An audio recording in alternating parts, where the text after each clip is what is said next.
ಭಾರತದ ಸುಪ್ರಸಿದ್ಧ ಜ್ಯೋತಿಷ್ಯರು ನಂಬರ್ 1 ವಶೀಕರಣ ಸ್ಪೆಷಲಿಸ್ಟ್ ಪಂಡಿತ್ ಶ್ರೀ ಈಶ್ವರ್ ಭಟ್.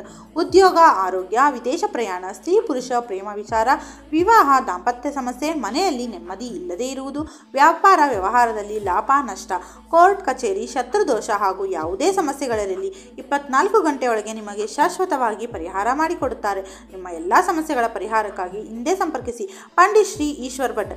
9972230030 9972223030. ಹಾಯ್ ಗೆಳೆಯರೇ. ಮಂಡ್ಯ ಜಿಲ್ಲೆಯಲ್ಲಿ ವಾಸವಾಗಿದ್ದ ರಾಜೇಶ್ ಎಂಬಾತ ಕೃಷಿಕನಾಗಿದ್ದು ಬಿಯ 2ನೇ ವರ್ಷ ಕಲಿಯುತ್ತಿದ್ದಾಗ ಹೊಲದಲ್ಲಿ ವ್ಯವಸಾಯ ಮಾಡುತ್ತಿದ್ದ. ಹೀಗೆ ಅವನ ಕಥೆಯನ್ನು ಇವಾಗ ನಾನು ಹೇಳ್ತೀನಿ.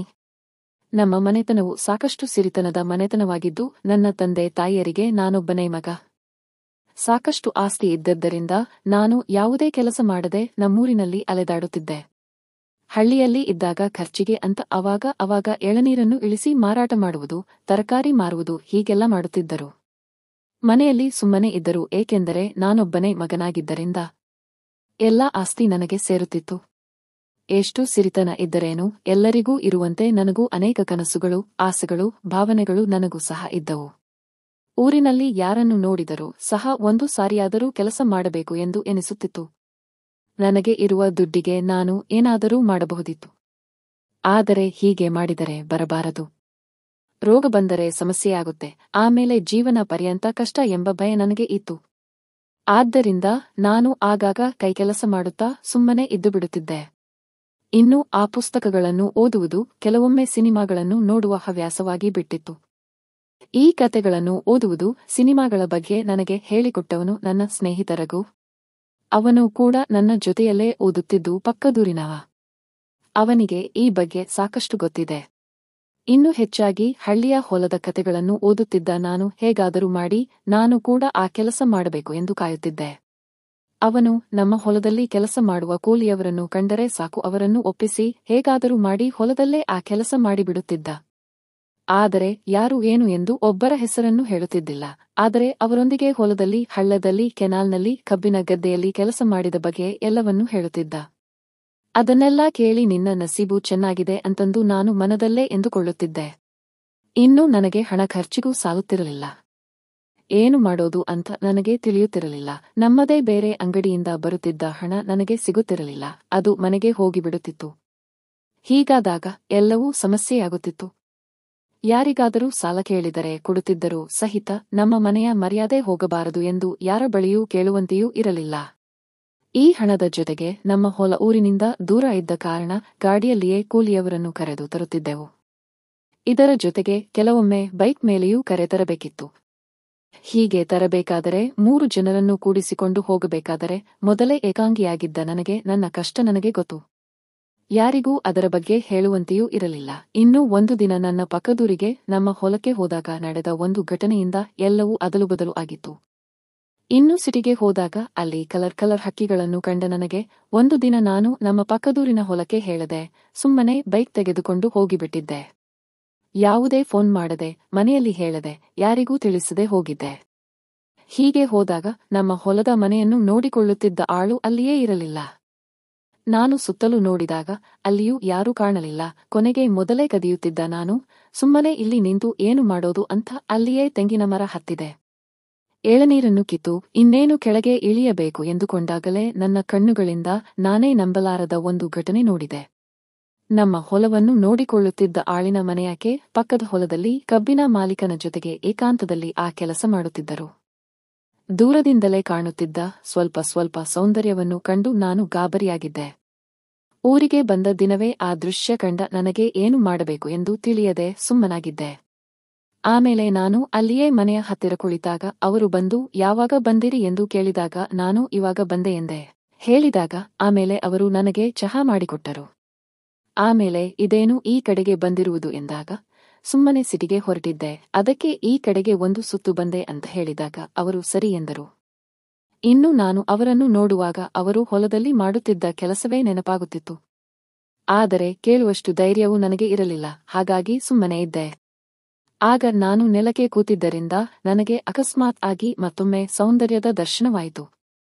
ನಾನು ಹೊರಗೆ ನೋಡಲು ಯತ್ನಿಸಿದರೂ ಸಹಿತ ನನ್ನ ಕಣ್ಣು ಮಾತ್ರ ಅದ್ಭುತ ಸೌಂದರ್ಯವನ್ನು ನೋಡುತ್ತಿತ್ತು. ಆಮೇಲೆ ನಾನು ಮುದಿಯಪ್ಪ ಇಲ್ಲವಾ ಎಂದು ಕೇಳಿದಾಗ ಅವರು ನನ್ನ ನೆಂಟರ ಮನೆಯಲ್ಲಿ ಒಬ್ಬರು ಹೋಗಿದ್ದಾರೆ, ಅಲ್ಲಿಂದ ಎಲ್ಲಾ ಶಾಸ್ತ್ರ ಮುಗಿಸಿ ಬರೋದು 3-4 ದಿನ ಆಗುತ್ತೆ ಎಂದು ಹೇಳಿದರು.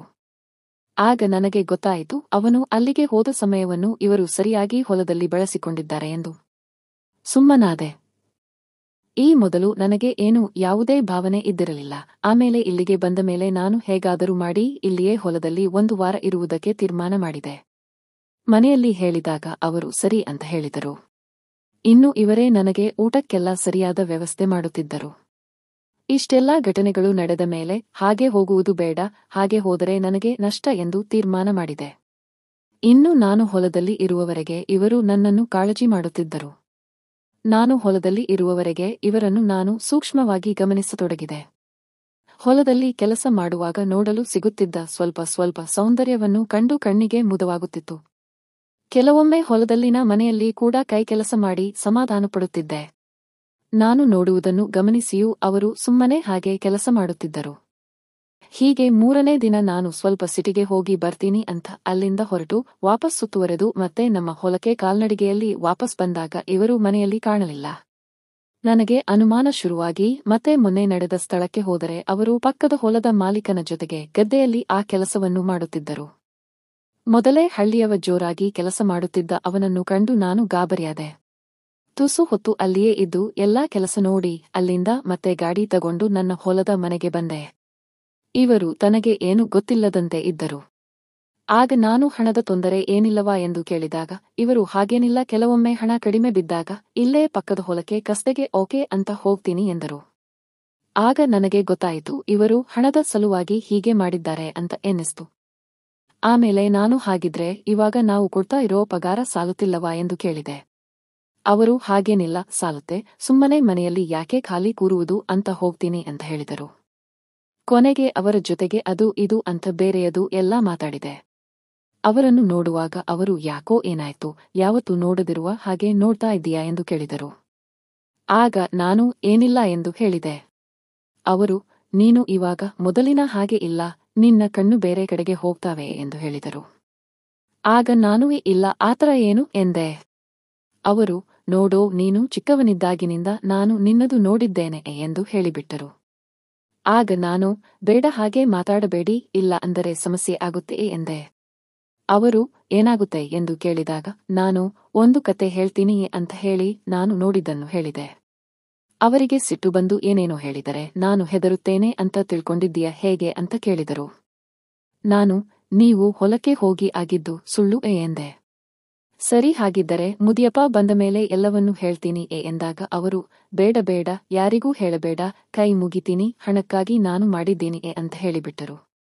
ಆಗ ನಾನು ಸರಿ, ಹಾಗಿದ್ದರೆ ನಾನು ದುಡ್ಡು ಕೊಟ್ಟರೆ ಎಂದೆ. ಅವರು ನನ್ನ ಅಚ್ಚರಿಯಿಂದ ನೋಡಿದರು.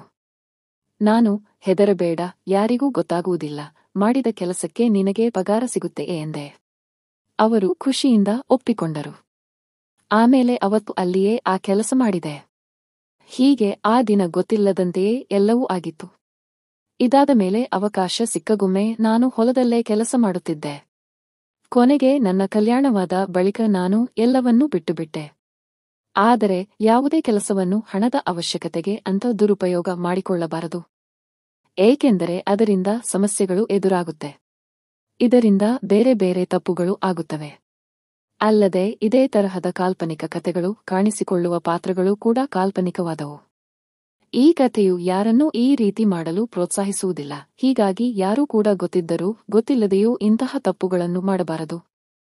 ಫ್ರೆಂಡ್ಸ್, ಈ ಕಥೆ ಇಷ್ಟವಾಗಿದ್ದರೆ ದಯವಿಟ್ಟು ಲೈಕ್ ಮಾಡಿ, ನಮ್ಮ ಚಾನೆಲ್ ಸಬ್ಸ್ಕ್ರೈಬ್ ಮಾಡಿ.